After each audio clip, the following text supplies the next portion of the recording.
Hello, hello, hello. All right, Emily. Here we are actually live.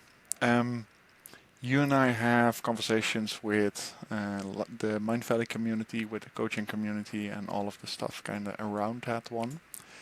And for now, we kind of had an idea to have you kind of interview me with the purpose of people to actually know you, like what kind of method, what kind of questions can you answer me, and at the same time, so that people get to know that underlying motivation of me.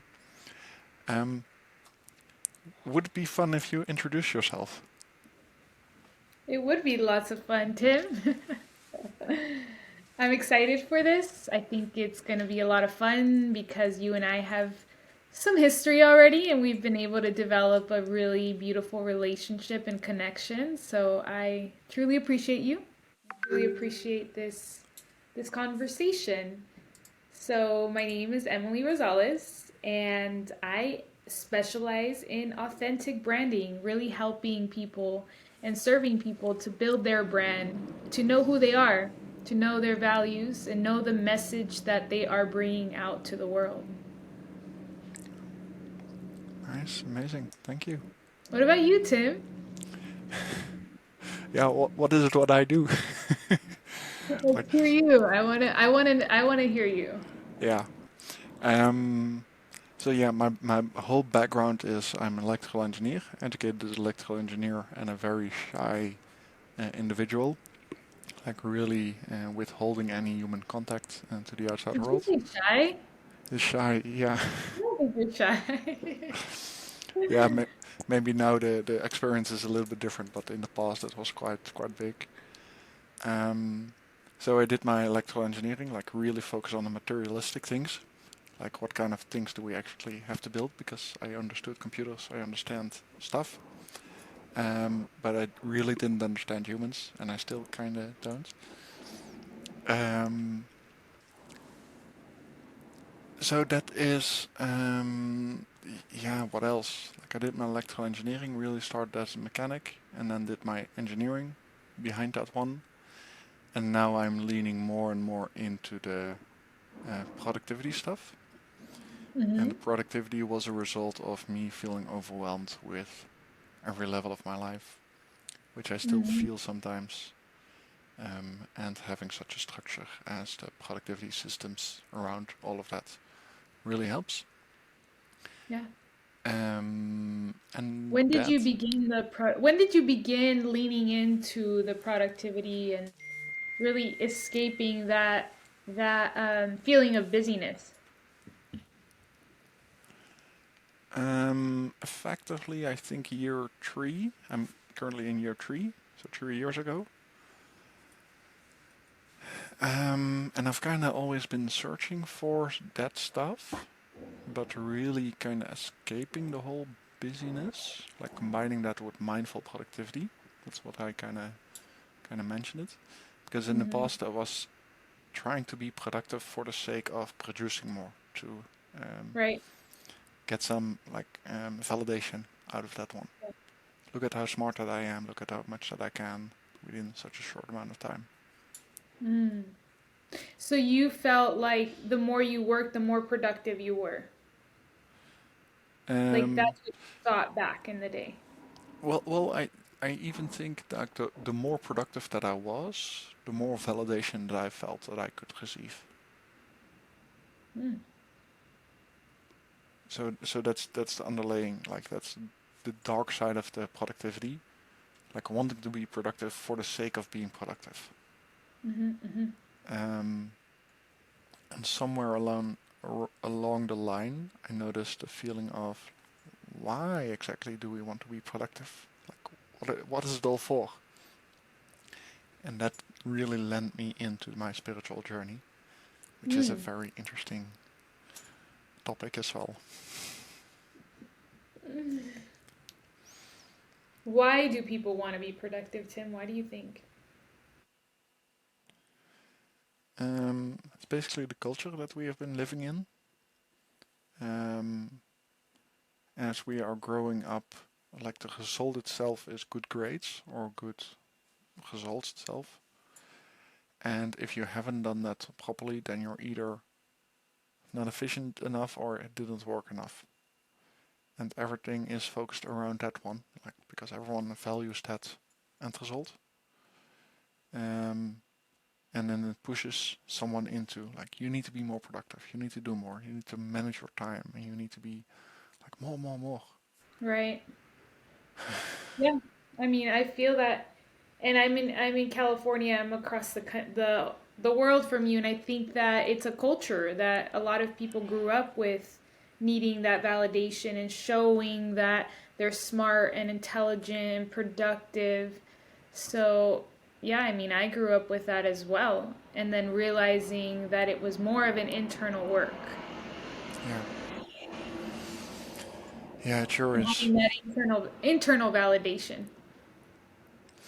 Yeah, and it's even the internal, like what I feel nowadays is more the like I don't need to be validated anymore by an ideal standard. Like I identify my own troublesome. Like we had a conversation about that yesterday as well. Like the stuff that I not fully just capable in just yet. And I'm like, okay, let me lean into that one without me judging myself for that behavior. Mhm. Yeah, that's so powerful. That's Yeah, so powerful because the majority of people are looking for that external validation. And to be able to reach the point where you're like, I'm not looking for that anymore. I am affirming it myself yeah. because I know the work that I've done. And there are always layers because like sometimes I fall back. I'm like, oh, that's that behavior again, or that's a thought again, and that's a Yeah. very interesting one. But you are aware of it. Like you become aware of like, oh, that's what's going on again and moving you towards back into the path of validating your own self. Yeah, yeah, more So and I, more. yeah, I'm curious to hear about your internal drive, your internal motivation in relationship to what you are doing right now. Very philosophically expansion in a certain way. Expansion. Um, but on the other side, I notice I want to do things that make me feel like having fun. Like I want to feel joyfulness, and like that's my main purpose. I believe now more and more. Whenever I start doing something that doesn't actually give me joy and downgrades my emotional state, I'm like, okay, how can I solve this part to actually feel more happy? Mm. Um, and like I still have that whole hero complex going on, I believe. Um, I see your eyes lighting up. Hey, Every we're time, like, having fun, right? Are you yes, having fun? That's all that matters. yes, and that's the whole conversation. Like, just having fun and everything is fine, and really Yeah. relaxing in that part. And at the same time, like one of the um, is your motivate your question was like what motivates me currently to that was your or how did you formulate it, your question? Yeah, what is that drive right now to take pull you in the direction of your purpose, of how you're serving people? Yeah, like currently I believe that I have a certain knowledge that I can help other people with, and my drive is to like package that in such a way that it becomes available for others, so that it sounds attractive, and that it is actually is attractive, and it's packaged in the way that they perceive it to be useful, and just living in that state of gifts, gifts, gifts, just handing Right? out those gifts. Yeah, from what I know of you, you're always speaking about simply creating value and putting things out there and bringing that whole that like the value, like what can you create for your people? Yeah, Yeah, and I know you also talk a lot about AIM. Tell us a little more about that. yeah. AIM is amazing.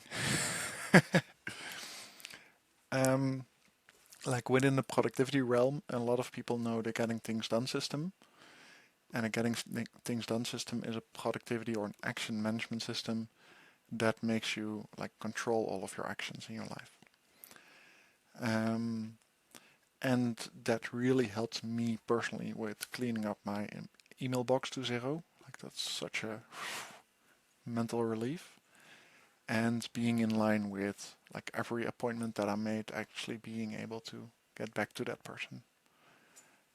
Um, so that's quite useful because there is then an idea of Neil Donald Walsh who talks about your word becomes your bound. And actually trusting your own word is so powerful, even though it's self-talk sometimes.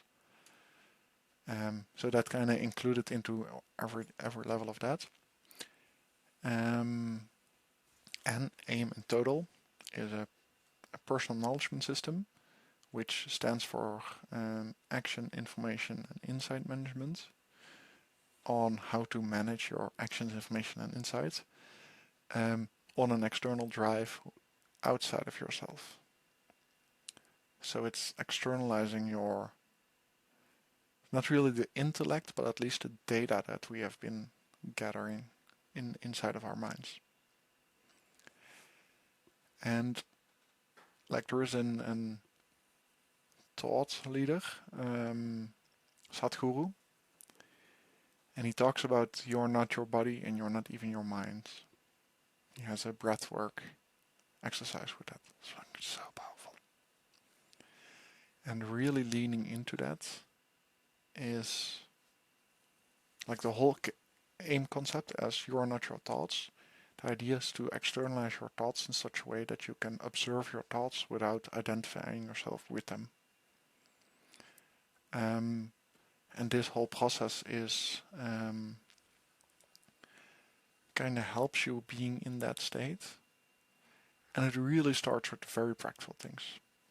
Because you and I are pretty somewhat active in the, like, let us call that the spiritual kind of journey, spiritual corner. Um, and I was really reluctant on the spiritual journey. I'm like, I'm an engineer. Like, what does this mean? And like, I actually asked that in groups. Like, what does this actually mean? And almost no one actually was able to give me answers, which is totally fine because they believe. Um, and what I notice is that AIM is a very practical step, step one, step two, step three, to find that calmness inside of yourself, and then to go deeper and deeper and deeper on insight management. And Wow. yeah, it's Yeah. really amazing. I could see how it could bring that relief to people by with that and how much value that is for people to experience that calmness while they're working, while they're doing what they love.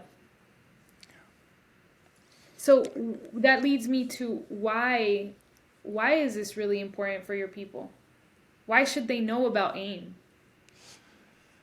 Um, why should people know about AIM? Well, it's partially if you are like, especially like very busy, very stressed, like missing appointments and all of these practical things, then the AIM framework will, especially the AM, so the action management, will really help you with getting rid of those issues. Right. Like that escaping of never-ending to-do list, never-ending meals, always feeling busy, always feeling like you need to run faster and more, and like that feeling of being stuck in a rat race. Hmm. Like if you're experiencing that, then that AIM framework will really help you to get out of that one. I love that. I love that, and I also really love the aim, the symbol of aim. I mean, especially me as a brand a specialist, it's like you have a focus, you have an aim, and really bringing things together for that aim. Like I could already visualize like you're targeting something. Yeah, like in because it started off with Goert's productivity, so my last name like Goert's productivity, and then it slowly became action management, insight management, and so it actually like became AIM, and then it became something that I call aim to be limitless, because I included like that idea of being limitless itself. And then someone kind of popped up. It's like aim to be you, Ooh. and that's currently more the framework itself. Like really identifying what do you like really desire. What's your current aim for yourself, Yeah. and that's such a I such love a beautiful one. It's like a breath of fresh air. Yeah, Yeah, I yeah, think that's like aim to be you, and it really connects to me as well. My brand is simply me, and the concept of be you, and that is enough. And how prosperous you can be by being you. yeah, yeah. It's such a relief that we don't need to play along to the rules of someone else in a certain way. Hmm. Like you can be truly yourself all of the time. Hmm. And how And, freeing is that, right, Tim? yeah, Yeah, it took me years to shed the layers, but it's so rewarding. It's so worth it. yeah, it is, and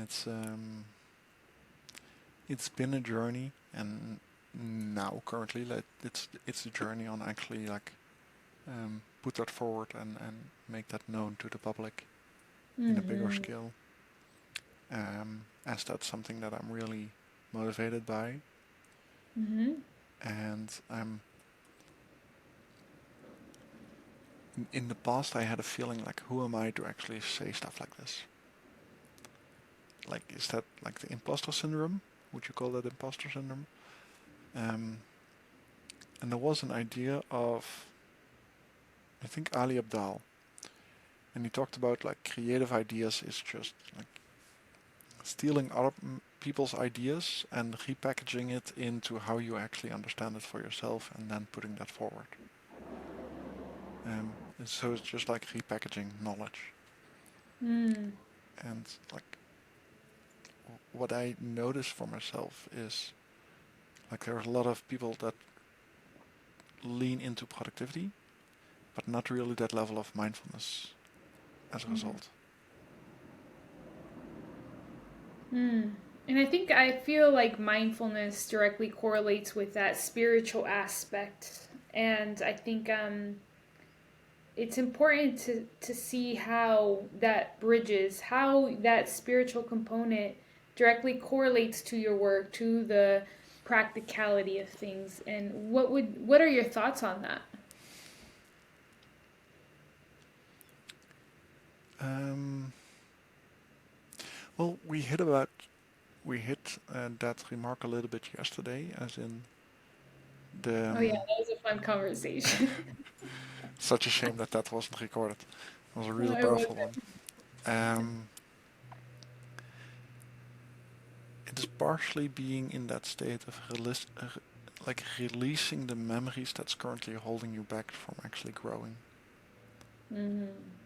Because most of us are, like for example, like afraid of talking on stage or talking on camera. Right. Um, and like, oh, that's interesting. What makes us afraid of that situation? And identifying what is currently um, holding you back in a certain way with observing that as a third person perspective and then releasing that like um, yeah, it's like letting Yeah. go of that resistance. Yeah, I feel that. And I think a lot of it has to do with the narratives that we've developed, the stories we've developed, and that have been running in our minds for many years. And then being able to become aware of those stories, bringing them up and disrupting those patterns. Like, it's like, this is a pattern. How can I disrupt it and reframe it into something else so that I can take the action? And a lot of it is storytelling because they're narratives. So it's discovering those narratives that being like, okay, why am I so fearful of being on stage? Why is it so hard for me to talk on camera? and discovering that, so that in order for us to really show ourselves and communicate the message that you are sharing with the world. Yeah. And what for me kind of the underlying thought was, um, is if I see myself having certain behavior or certain patterns to show, like, okay, what's underneath that creates those patterns? Mm-hmm. And without, like, you really need to tune into that one. Mm-hmm. Like a very big one for me personally is like the feeling of scarcity. That's a very big one, that everything is going to break down. And the feeling of every human being is bad and they need culture to kind of keep them in line. Mm-hmm. So that last one was a little bit the Rousseau and Hobbes idea, and that's such a deep one that we're currently seeing, and like the whole world is built around the idea that we need culture to suppress us, like punishment, punishment, punishment, instead of like being in the level of acceptance. Mm. And um, that's where Neil Donald, David Hawkins talks about quite often, and just that I2EQ movement, that map of consciousness. Mm-hmm. How? Do it again. This one, I don't I know don't if know. I don't know if this is more the yeah I don't know if this is more the Dutch way or the Italian way, like This is the Latin way. oh, It's and like a then key to it. closing it first and then saying that. Yeah. Okay. Oh, the culture. How can people rise to the level of acceptance when there's so much pressure to conform to the culture, when there's everybody telling you this is how life is, and you know internally that there's another way, that, all these rules and we have to abide by them or else, we're going to be ostracized or rejected. So how can you rise to that level of acceptance and be in that state? Mm. Partially it's finding those that you feel that connection with. And the other one is letting go of the judgments on those who don't experience that just yet. Um, and that's one that I'm experiencing as well. That's the journey that I'm currently in.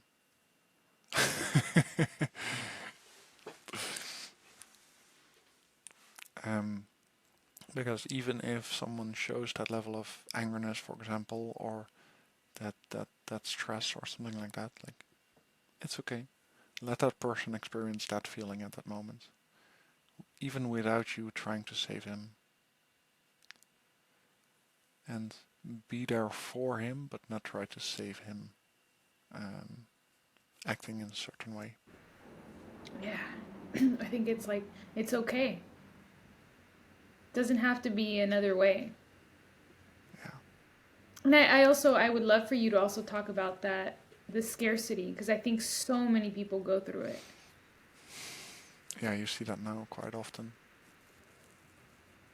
um, and that's also why, like you and I, also do a little bit of the marketing and sales conversations, and like a lot of the marketing itself is focused around scarcity, Right, and that is a way of selling. Like it actually right. works very well, but it's personally not the one that I'm in line with. Um, Instead of everything is expansion in from itself. Like we always had enough, I have enough now, and I always will have enough. Yeah. I can really lean into that feeling. Yeah. And then the question itself is then more like where did the scarcity come from? Or what's the question? It's like, how can you reframe these feelings, not feeding into these feelings of scarcity and letting them run our lives? Because it's so true. The marketing techniques are, they know that people buy on fear, and they press on those fears in order for people to buy. And I feel, I mean, that I'm not in line with that as well. Yes, it might be a little more challenging to sell people on a vision, on an experience, on a feeling, because it's like every tactic is to sell them on fear because they know it works. So it's like, oof, selling insurance, I'm selling, all of these things because it's fear based. And yeah, how can this be reframed? Like it's kind of similar as within the marketing itself. Like even us, we talk about pain points, but we actually need to talk about like growth points. Where Mm. can you grow in? Where can you grow in? Or growth pains, or some like the pain of just growth, you would say, or No, like growth points itself. yeah. Like what is the area that you can still grow in Yeah, that's a without? big reframe. Yeah, because then the pain point isn't you don't have enough clients, but then the growth point is you can improve upon your social media feed. Like that, the reframe is way different, It's so different. and that I think is more mindful selling or soulful selling. Um, and it needs to be, it doesn't need to be, but um, it like stuff like this kind of creeps into our language models. Like the same as using the word but or I should or I must. Like all of these things that I have like a certain connotation with it Mm-hmm. is really holding us back from actually because it's constantly like you're putting spells upon yourself with the words that you're using and the words Right. that we use towards each other. Mm-hmm. And what I am kind of doing with a friend of mine is we're going to like plot out a level of words, like what kind of words would be ideal for people to stop using first. Mm-hmm. First one could be like um, negative words, no, not negative, um, curse words when you're Yeah. cursing. Like that's a very big one. If you choose to actually stop with that one, then you can continue. The other ones is negative ones. The other one is but or should or like all of these layers. We're kind of plotting that out into what would benefit your internal world of Mm-hmm. understanding. Yeah. Yeah. I think Um, people forget how powerful words are. Like you said, I mean, the spelling, and the language.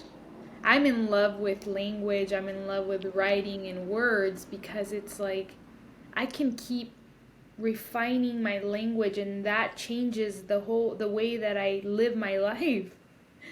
yeah, And people are not so aware of that, yeah, of how just switching simple words can change so much. yeah. And like it's totally okay if they are not aware of that. And Mm-hmm. it's our journey, so that's kind of why the packaging and the selling and all of that stuff.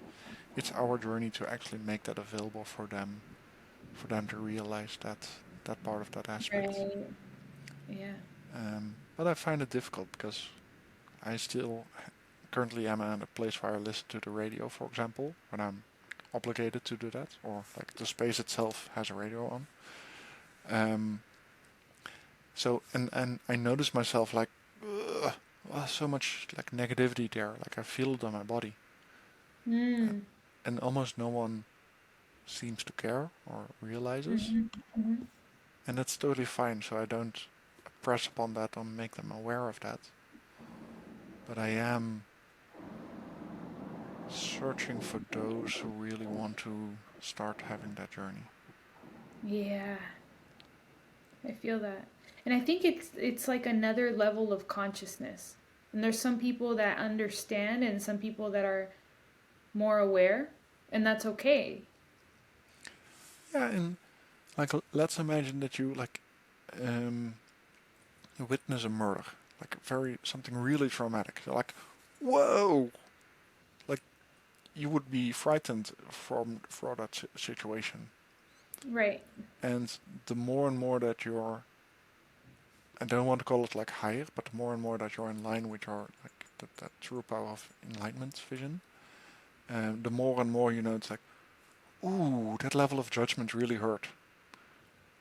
Like it feels like it's nothing, but if you're used to seeing murders every day, then a murder will affect you less as well. Mm-hmm. And I'm Mm. currently in a very happy space internally. So I'm like, every level of like that negativity, it's like, I don't really need that one. Mm. Yeah, I If that mean, makes in sense. the environments that we're in is so important. Yeah, yeah. What do you want to share with your audience? What do you want to share with people that are hearing this? Um, what do I want to share? Like I really want everyone to, like everyone who follows me online and to sees this, like I really want them to grow. Like if they grow, then I grow. Like this is not I'm selling something to actually gain something, but I'm selling it for you to grow more. So that's the underlying idea of this whole service. And like I really wish everyone to grow and be in their own energy. No, but it goes even deeper than that. Because we're still it's very difficult to actually explain. Because the potential that most of us are still focused on is creating the materialistic things around us. And the true power is when you convert that into yourself in a certain way. So that's a starting point of self-growth, self-development. But it goes even deeper than that. Because sometimes we feel within the self-development world, as in, oh, let me do another course and another course and new information. Let me learn something and let me do meditation and all of that stuff. Great. Um, and there's something like deeper, I think, Mm-hmm. where we ourselves are the creator itself towards the universe or towards the physical things around us in a certain way. And yeah, that makes it very difficult. And at the same time, like I had my period of angerness, my scarcity, and me being afraid of all of the things that's currently happening in the world. Mm. Um, so I don't know. Yeah. I feel you on the growth part, and I think ever since I've known you, even just by being in spaces with you, how much I've grown.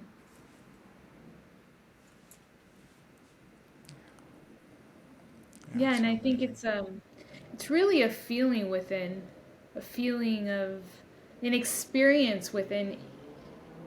And I've experienced other people, and other people talk about how they've gone in the direction of gaining this material success, and that's what's going to create that ultimate freedom. All this money, all this lavish lifestyle is going to bring that. And then they arrive to that and they reach that, and they still feel that emptiness. They still feel that void, and they still want to keep doing something to not feel that void anymore. Yeah, So it's like that is basically evidence that there's more internally that we are longing to experience. yeah. And what is it that we want to experience?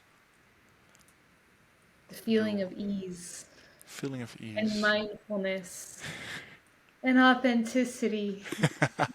That's what I mean. I know it from me. I came from mortgages. I was in the mortgage industry, and that culture is all about that, like image, like go get a really nice car and tell everybody you're successful so that they can believe and they can work with you.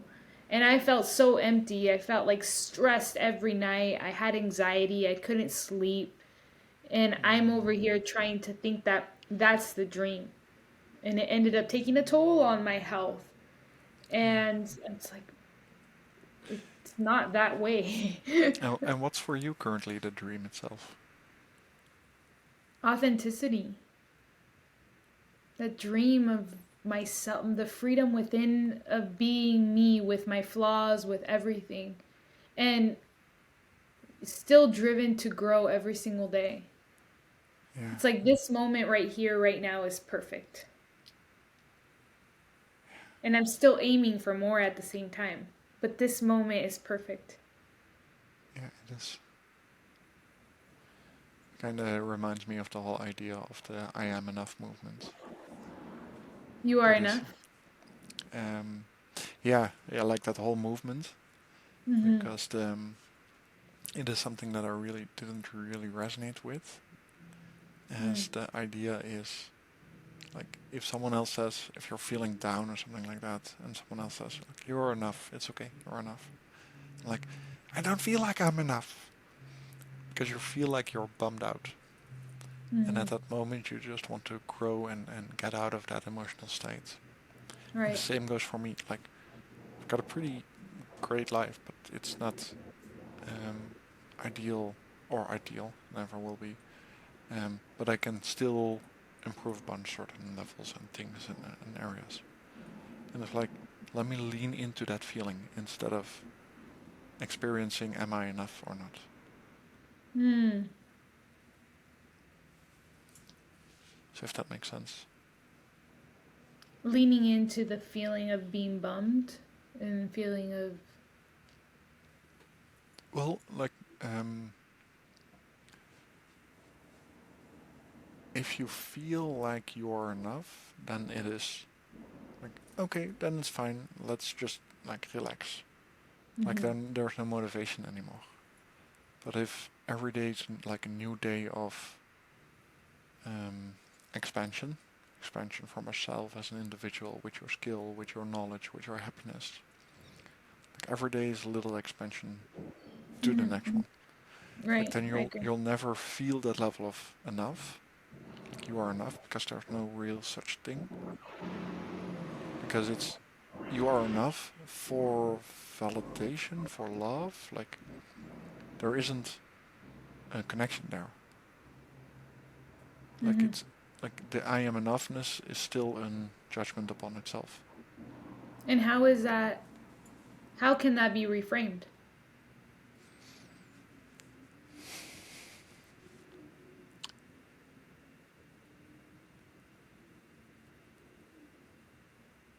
It's a very good one. I don't know just yet. I think somewhere in the line of um, we're expanding from the state that we are in at the moment. Mm-hmm. Yeah, and I think that is directly correlated to growth, to having that perspective of it's just a journey of growing. Yeah, like you said something yesterday during our call, and I'm like, been thinking about that whole day. I'm like, how does that kind of integrate into my life? Like, what can I improve upon that part? But instead of it, like, oh, am I still not enough? Because like she said that, and that really hurt. And then it's like it's letting go of that judgment layer, and that's a very fun one. Mm-hmm. Yeah, I think it's a lot of things are counterintuitive for me, at least, in a sense where in order for me to I'm experiencing this freedom at the moment, this vitality, this energy, but because I've been able to also transform the other side. Like we can't I don't feel like it works if I just want to run away from the feeling and suppress it or numb it because those feelings have a voice and they want to be heard and they'll keep kicking and screaming until you hear them. So it's like, hey, okay, like how, let's have a conversation. And then once they're heard, they're like, okay, I'm good. And then that energy gets right back up into the level of creativity, of just vitality. Yeah, very true. And what I noticed, like there are some, we kind of need to be mindful of the time, by the way. Um, like what I noticed, like some people have the difference between the intellect itself and then emotion. So it's like listen to your emotion and listen to your intellect sometimes, like two separate Mm. entities. The IQ to I to EQ, that's what you talk about a lot. Yes, I2EQ. Um, so really, um, Share a little bit about that before we end it. yeah, basically a lot of us have been taught certain things, like an improved knowledge system. Like at least if you're smart, then you have like a better paying job and all of that stuff. And the true journey into I2EQ is to letting go of the level of intellect and really tune into the emotional level, which, as far as I understand, is the vibrational state of the cells of your body, which the soul or which the spirit or the observer perceives as an emotional state. So Mm, if you're feeling down, then you actually feel your body heavier. Like, that's true. and the more joyful and the more happy and the more loving that you feel like, then you feel like jumping and doing. You're actually, your body feels more flowy. I And feel that that's, right now. yes, and that's kind of the journey into, like, as if it's a weight itself. And the I to EQ movement is more into like letting go of that intellectual level and then really tuning into that emotional level and then letting go of those parts that are weighing you down. Mm. How can people do that? And the Because we're Sedona so method, trained to be in our mind. yeah, I like the Sedona method is really good. And then that Sadhguru that I mentioned, Mm. like looking in the mirror and actually saying, you are not your body and you are not even your mind. Or, I am not my body and I am not even my mind. That's such a meditative, great state. What were you thinking I mean, about? I don't know. I mean, I think that's awesome. But at the same time, I'm like, and when I'm in the mirror, I have to be like, you're so beautiful, Emily. You are worthy. Yeah. Because it's like, yeah, I know we are not our body, you are not our mind, but at the same time, the reality is I see a body, I have a mind. Yes. And that's totally fine and you can use it. But it's Mm. like um, disconnecting that from what you truly are. Because you have a body. But and then what are you? And you have a mind. But what is you? What is you? Mm. And you are Yeah, not it even the makes sense. thoughts. It helps. Yeah, it helps you to have that third level perspective. Yeah. I get it. And especially if you had like a rough background, then it's like, oh, I observed that one. But I'm not that. So I'm not that bad person or that good person. Because some people are still like struggling with that idea. Am Hmm. I a good person? Am I a bad person? And escaping that layer is giving you so much freedom. Right, I get it. That's powerful. Yeah. Oh, this was fun. I had such It, a good conversation. I had so many insights. nice. I really loved it. Thank you so much.